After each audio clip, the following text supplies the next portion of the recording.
I believe that up until a week or two, a few weeks ago, and maybe only for a week or two in when it was gold was peaking, there were net purchases in the ETFs. But long and short of it is the number of tons of gold held by the exchange traded funds in the West have been kind of falling. So as the price went up, retail investors have been coming out of gold and going into tech stocks.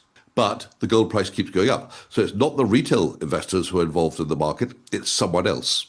And now these could be big hedge funds, it could be central banks, it could be the government, US government itself, we don't know. But there's someone out there who is buying gold at the same time as retail investors are selling it. Why? Who is this buyer? Who are these buyers? We don't know. If gold and silver prices are exploding while retail investors are selling, something is happening behind the curtain. Because normally, rising prices mean more retail buying. But today, the opposite is happening. Retail investors are selling gold ETFs and moving into tech stocks.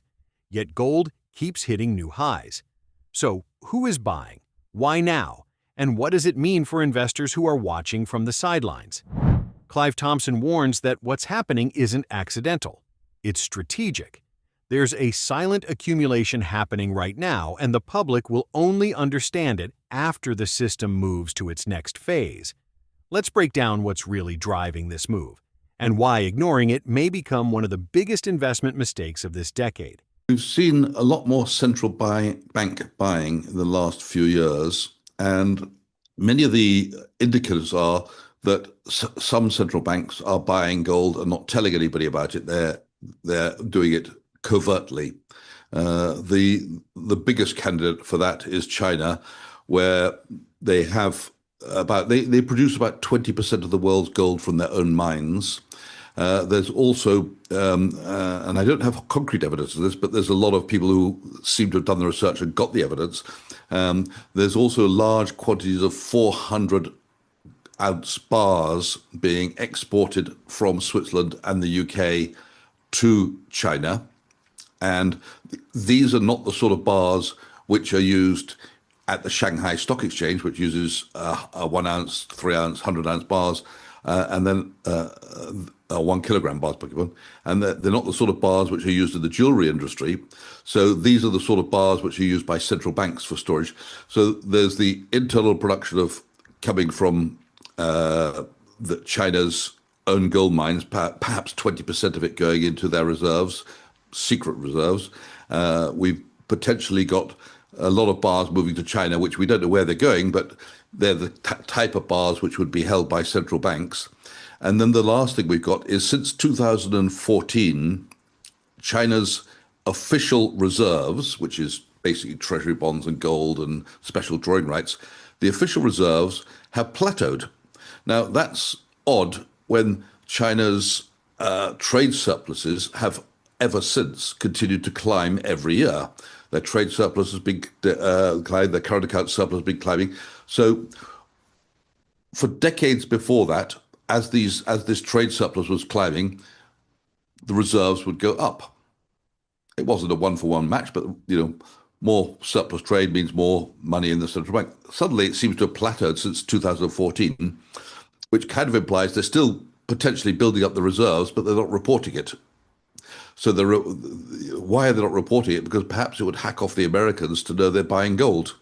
So they are buying a little bit gold. That's officially reported numbers, but the numbers that they're buying, whilst they're pushing up gold as a percentage of their reserves on the balance sheet, it's still looking like it's relatively small. But reality, it's probably quite big. And I expect the central banks around the world, which are also building up reserves.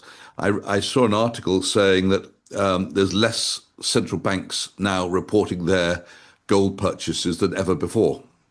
So implication is there's probably a lot of buying, and that's probably why the gold price has reached an all-time high of 4,000. Well, the high was a bit higher than that, 4,400, but let's call it 4,000 for simplicity. And simply speaking, most central banks are insensitive to the price. They don't care. They're not buying with a plan to sell tomorrow to make a profit. They're buying because they want a plan B, which does not involve the dollar. Exactly. That's on the World Gold Council's website that they surveyed the central banks, and a large percentage of them said they will increase their gold holdings this year and next year. And of Yep. course, from what we know, that has been happening. But a lot of the statistics are very, very out of date. There's a huge lag between, I think we can only see it up till June at the moment. So obviously, not for, some banks have got it right up to date, but the official number for when you add up all the central banks is probably only June, because many central banks don't report, or they report with a long lag. I believe that up until a week or two, a few weeks ago, maybe only for a week or two in when it was gold was peaking, there were net purchases in the ETFs. But long and short of it is the number of tons of gold held by the exchange traded funds in the West have been kind of falling. So as the price went up, retail investors have been coming out of gold and going into tech stocks. But the gold price keeps going up. So it's not the retail investors who are involved in the market, it's someone else. And now these could be big hedge funds, it could be central banks, it could be the US government itself, we don't know. But there's someone out there who is buying gold at the same time as retail investors are selling it. Why? Who is this buyer? Who are these buyers? We don't know. Over the last several months, gold has surged above $4,000, and silver has followed with strong upward momentum. Many mainstream analysts credit geopolitical tension, inflation pressure, and safe haven demand. But Clive Thompson believes the true driver is much quieter, strategic accumulation that isn't visible to the average investor. What makes this moment unusual is that retail investors are not the ones pushing prices higher. Western ETF data shows consistent net outflows, meaning everyday investors are selling, not buying. Normally, when gold enters a parabolic trend, retail money floods in and pushes the move. This time, the opposite is happening. Prices are rising while the public steps aside. That signals that someone with much deeper pockets is absorbing the metal as it becomes available. According to Clive, that buyer is most likely a combination of central banks, sovereign investors, and large institutional players. Official reporting from the World Gold Council shows many central banks plan to increase their reserves in the coming year, but the data is delayed, sometimes by months. Some nations have even stopped reporting altogether.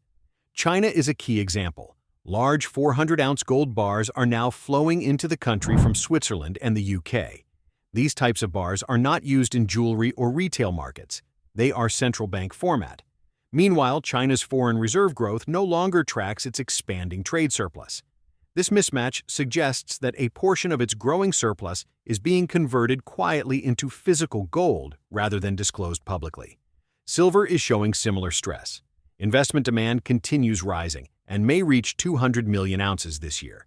But silver mine output is relatively fixed and cannot scale meaningfully on short notice. If demand climbs to 300 to 400 million ounces, supply constraints could become severe, forcing significantly higher prices to unlock recycled metal or alternative sourcing. At the same time, mining stocks remain deeply undervalued. Even after recent gains, globally listed gold and silver miners still have a tiny footprint in comparison to technology stocks. Thompson points out that one large tech company, such as Nvidia, could theoretically buy the entire gold mining sector multiple times over based on current valuations. If institutional capital shifts even slightly from overextended tech positions into resource producers, mining equities could experience one of the most dramatic repricings in decades. Clive's message to investors is direct. This is not a speculative bubble driven by hype. It's a quiet accumulation phase led by the biggest and most strategic buyers in the world. Central banks are not buying gold to trade it. They're positioning for a future where the monetary system may look very different, and where trust in the dollar may not be as dominant as it is today. Investors waiting for certainty may discover that certainty only appears once prices are far higher, and opportunity has already changed hands. Silver has outperformed gold in the current bull market. And I say bull market because I think we're still very much at the early stages of that. So obviously on the industrial side, it's a possibility that the demand will slide a little bit at the higher prices, but that's counteracted by the investor demand, which now wants to buy silver. Now, the Silver Institute is forecasting that investors will buy 200, I think it's 200 million ounces of silver in investment gold this year. When you divide that number out by the the population of the planet, you'll find that's one person in 45 or something like that can have 1 ounce. Now, I know half the world probably can't afford anything in silver, but even so, if you think about it, if you have 1 ounce of silver alone, you're already ahead of the other 46 who won't be able to have it because there just isn't enough. If that 200 million ounces figure, that estimate going into investment demand is correct. Now, if that figure it turns out to be 400 million ounces, because actually there's more than one person of 47 wants to buy an ounce, or that one in 47 persons wants to buy 2 ounces, well, where's it going to come from? The mined output is relatively inelastic, so the only place that extra silver can come from is recycled silver. And the only way you get recycled silver is to have a higher price than yesterday. If you look at it, just a tiny fraction of NVIDIA's market cap or Microsoft's market cap or Apple's market cap and so on, if that was to find its way into the gold mining sector, NVIDIA's market cap could buy the entire gold mining sector 4 times over if the price was where it is today. So if you could imagine just even a tiny percentage of NVIDIA going to the gold mining sector, those shares would go through the roof.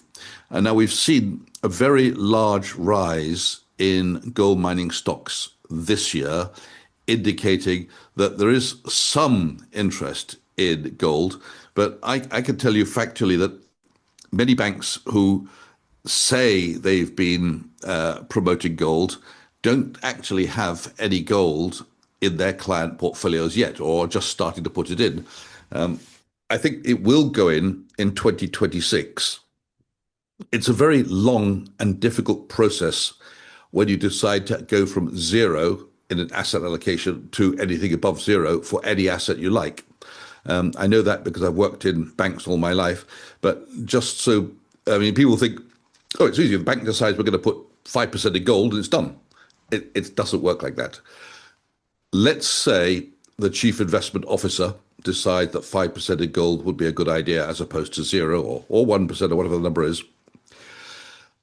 There's multiple departments now need to be involved. You need to have the legal and compliance departments involved to make sure that is legal under the rules of the country in which you're operating.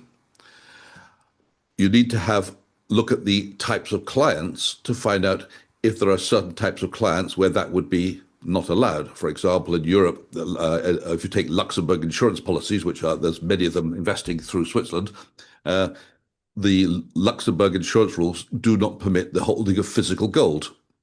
So, these are things which legal and compliance have to look at. You made a decision to do it, but they've got to look at it and say, okay, let's take each client.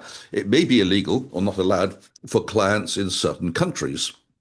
Then you've got to look at how are you going to get your exposure to gold? Do we buy the physical metal? Do we hold gold in account? Do we have an ETF? Do we do it through the miners? Do we make a customized instrument, a structured product? So now the real question becomes, if the smartest players in the financial system are quietly accumulating gold and silver while the public steps away, what does that tell you about where we are in this cycle? Because central banks don't chase trends, they prepare for transitions. If this truly is a shift toward a new monetary framework, then the moves happening right now won't make sense until much later. By the time headlines acknowledge it, the opportunity phase may already be over. If this video helped you understand what's happening behind the scenes in the gold and silver markets, make sure you hit the like button, subscribe, and turn on notifications so you never miss one of these deep dives. We're going to continue tracking this unfold in real time, and you'll want to be here before the next phase accelerates. Now, I want to hear from you. Do you think this is simply a temporary reaction to uncertainty or the early stages of a new global financial reset? Drop your answer in the comments. And let's see where the community stands. Thanks for watching, and I'll see you in the next one.